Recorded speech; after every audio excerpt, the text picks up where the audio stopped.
everybody, this is Edwin Haynes for another edition of our Entrepreneur Series on leadership and entrepreneurship. So we have another special guest, Miss Casey Nilsen Martin, a good friend of mine, business partner.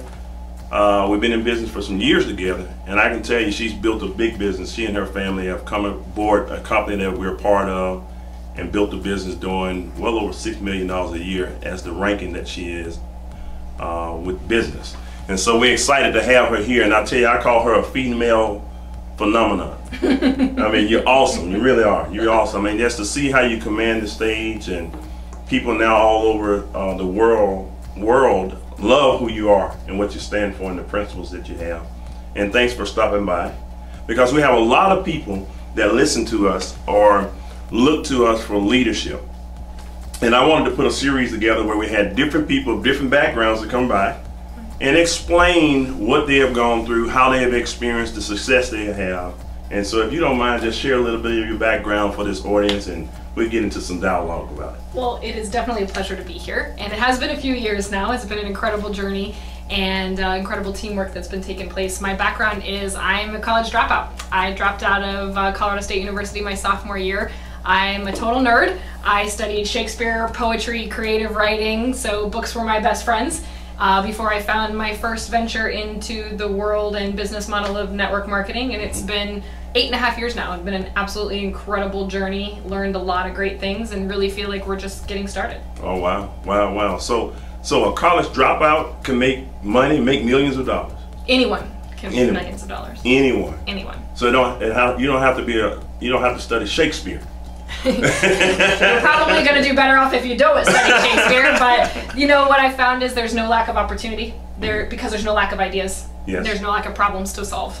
And wow. So so long as there are people, there's going to be opportunity. Wow, wow, wow. Well, you know, just a couple of questions on that, and again, okay, growing a big business like you've done, and also because I know we have a lot of ladies that do watch what we do as well, and just from a female perspective, can you cover some of the things that you experience? Is that an advantage?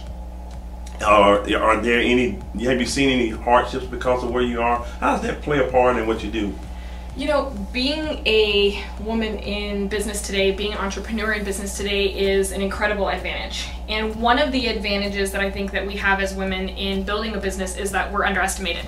And I love being underestimated, because I don't mind sneaking out from behind the scenes and being like, look at what we've done together, right? I believe teamwork has a lot to do with bringing strengths from different backgrounds, which includes different experiences, different ages, different cultures, and of course different genders, right? We all have an opportunity to play into our strengths. Yes. And I think that as women, when it comes to connecting people together, nurturing relationships, and man, we don't quit. We know how to stay and follow through all the way to the end of a vision, right? We know how to give birth. We know how to give birth to ideas, how to give birth to people. We know what labor pain is like. And in any great endeavor, whether we're talking about business relationships or anything, any avenue of our life, you're going to have some labor pains. And so I think that we can play into our strengths in a way that empower people. And we have so many great examples in the world of business today that the glass ceiling, we're shattering it. We're constantly moving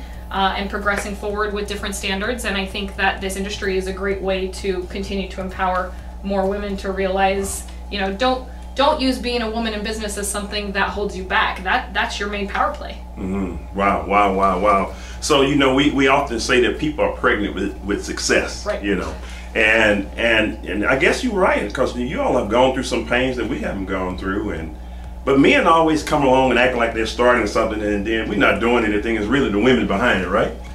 But what are some of the principles that you follow right now? I mean, so, you know, you have to, I think success is principle based. Of course. You know, I know we were joking about Shakespeare, which you read and studied, but what are some of the things that, you know, help you progress in terms of business or what have you? What type of principles do you follow, or what do you study for success? There's a lot of things, but I think the leading miracle in our business, in our success, and in the future success is definitely the principle of gratitude. I think gratitude is the fertile soil for any miracle in our life, whether that's financial in our business and in the growth of new ideas, But I've also really been into lately detaching myself from how it all comes together. I don't know if that's me in general, if it's women in general, if it's everybody, but I tend to be kind of a control freak. And so when things don't go my way, it can be a huge distraction, because then I'm living in the past trying to figure out how it could have gone more my way. And so one of the principles that I'm working on as I'm going through an incredibly exciting rebuild in my business and organization and with the team that we're working with is having the goal, setting the goal, believing in that promise, but detaching from how it all comes together. Like, to realize that there's gonna be some things that happen that I don't have control over has allowed me to have so much fun building the business, because otherwise we're so focused on what's not working. So I set the goals and we work hard, there's no doubt about that, but to be detached from how it all comes together allows for the adventure, allows for the flexibility, for better blessings to come in through the open door of realizing that it's going to happen. We just got to keep going. Oh, strong. You know, when I hear you talk about, mention something about rebuilding. Many people are engaged when things are on a happy high note. And that's an easy part of building, when everything is right, timing is right, all kinds of things like that. But every business, I don't care what you do, any organization, ministry, or whatever, you have your ups and you have your downs. And I think the biggest character is measured when you're coming out from one of your downs. Right. And you said about rebuilding. Not that your business is gone and you're done, because you're still profitable and making money, of course, but you will have that decline in business. How do you get yourself out of that? As any kind of business owner, what would you suggest that they do in terms of putting things together and having the mindset, or whatever it is that you're going through? Can you explain that? One of the key pieces for us in getting your mentality right is to eliminate the distractions in your life. And distractions have power over us when we don't know that they're distractions. Wow. Because they become so commonplace, we don't realize that social media or this particular relationship in business might not be serving us anymore. And when we can remove those distractions from our life, we can be mentally free. And I think one of the biggest distractions is when in a rebuild, in a traditional business, in this business model, whatever venue you're using, not everybody stays all the time. And letting go is an important part of moving forward, because people try to hold on to the past and the future, and they're going to rip themselves in half. You gotta let go, otherwise you're never at full capacity. And to be your best, to excel, to win the way you want to win, you've got to give 100% of your mental energy. And nothing drains the battery, nothing drains the spirit like distractions. Wow. Because they suck out all your emotions. That's why I say the purpose of a distraction is to distract you, right? Right. And so it's doing its job. Yes. So you say get rid of the distractions, right? What type of attitude should you have? Gratitude is essential. Gratitude. And I think hand in hand with gratitude is humility. Because I see the ego, like you said, everybody wants credit for when things are going great, but the credit when things aren't going great, they don't take that side. And you can't have true success, not long term, if you're not willing to take both. That's right. I believe that one of the principles of leadership is full responsibility. Wow. And it takes a humble heart, because you don't attach yourself. My identity is not in the hard moments or in the great moments. My identity is in moving forward, keeping going. And so to realize that you can be free from what other people think and what they say about you, and what they say about me is none of my business. I gotta focus and do what I gotta do, and then it's fun, and then you can be free. Yes.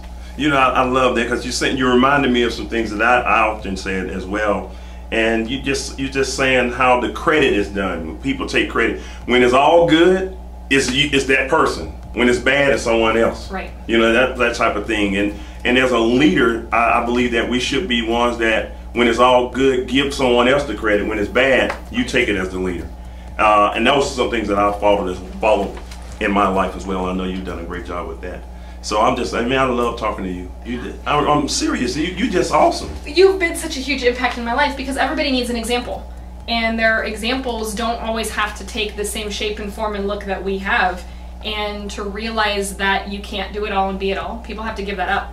I can't be 100% of what I need to be in my business. I've got to have people that have skills and experiences and talents that I don't have.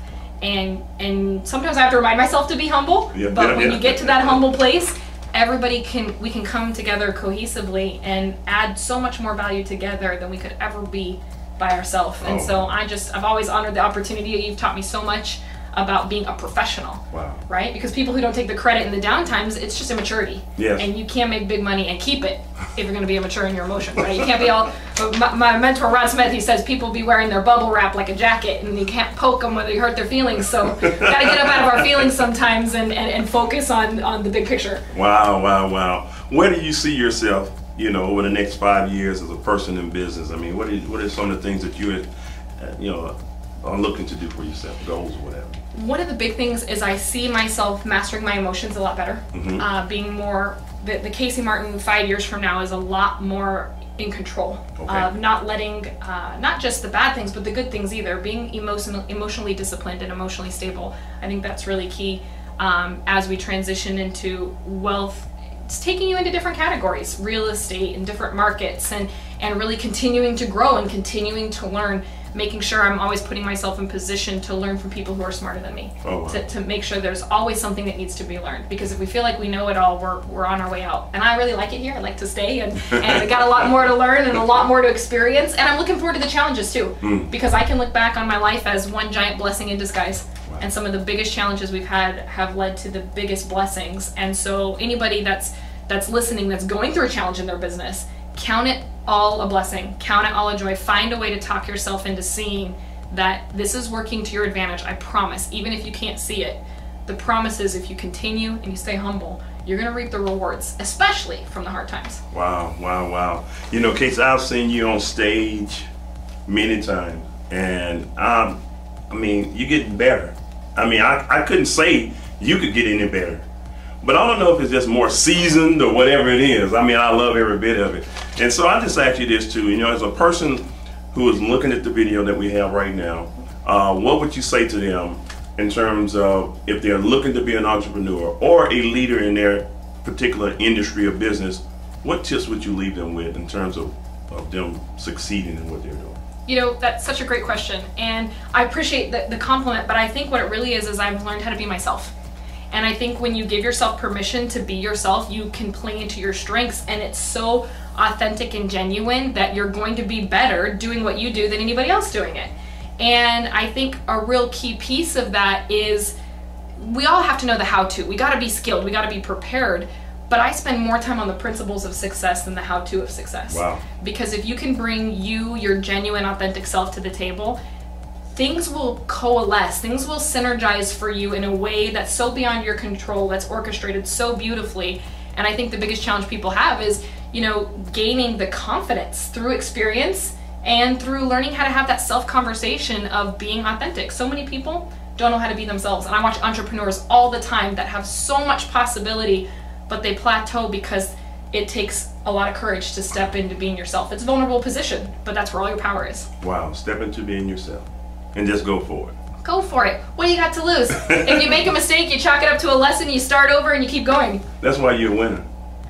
I'm a winner because I get to hang out with people like you. I've had so many amazing people make so many deposits, and I'm telling you, that's the thing. People get jaded, they get skeptical, but the world is looking to make deposits in you. There are incredible people who are willing to tell you exactly how they did it, how you can be happy, how you can be healthy, how you can be rich, but you got to be willing to receive. Wow, wow, wow, wow.